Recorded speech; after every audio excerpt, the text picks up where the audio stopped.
how does a guy like me, a little kid with no money, I think my father was making about $20,000 a year.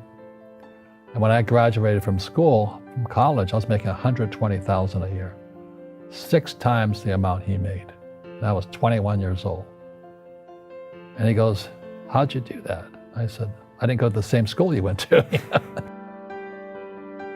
One of the things I suggest to people, you gotta find a real teacher versus a fake teacher. And a fake teacher is somebody who doesn't do what they teach. And a real teacher is doing what they teach every day. I said, am I ever gonna use this stuff? He goes, no. I said, why do you teach it? He says, because I get paid. I said, do you ever use it? He goes, no. You can bypass that school system because the school system will never teach you about money. The school system was designed to teach you to be an employee, which is important, or a doctor or a lawyer, a specialist, but never about money. Most people in publishing or journalism, they're on the other side of the coin of capitalism, So they don't like guys who make money. And that's like my poor dad's side. I play Monopoly in real life. I don't need a job. I don't have a retirement. Don't need a retirement.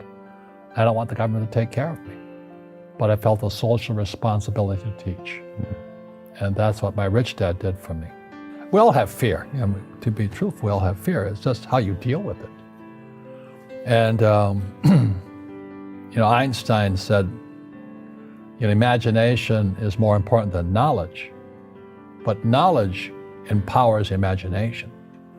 And what most people lack is real business knowledge, like accounting, like debt, like taxes. You gotta know that stuff, but they don't teach it in school to anybody.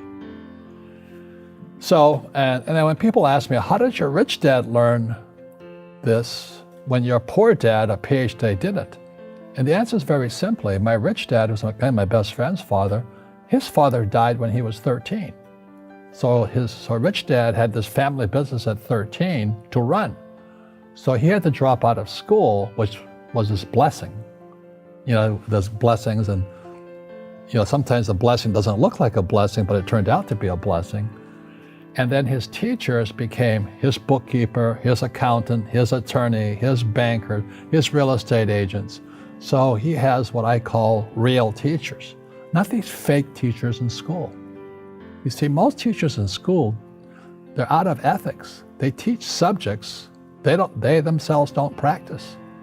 So that was the end of my school years because I understood what a fake teacher is. A fake teacher is somebody who just wants a job and they'll teach anything. They teach you how to shine shoes if you pay them more money. But they really don't know what they're teaching. When they say, I can't afford it or I can't do that, they go down. They become what they say. Because it's an escape. It's an escape. You know what I mean? It's easy to say, I can't afford it.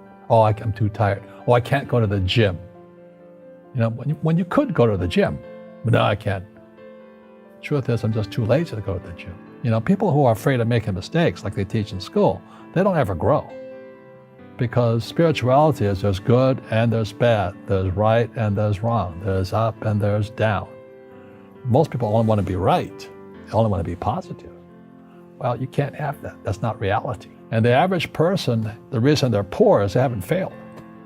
They play it so safe. They haven't made any mistakes like they're taught in school. That means they don't learn anything. That's why the school system's actually fundamentally corrupt. It's anti-education. Right. Don't make mistakes and don't ask for help. And if I didn't ask for help, I have my accountants, my attorneys, my bankers and all that. I go into business like a rugby team. But the average guy is standing there, oh, I'm an A student, I'm going to do this all on myself, and a bunch of rugby players run you over, and you go, well, they're not playing fair. You're playing stupid. You should have a team. You should have accountants, attorneys, and bankers and all that stuff.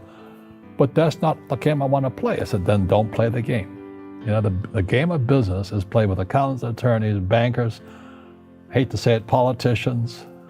You got to know the game. So what I say to young people is, you find your game. So my game financially is business, number one. Second is real estate.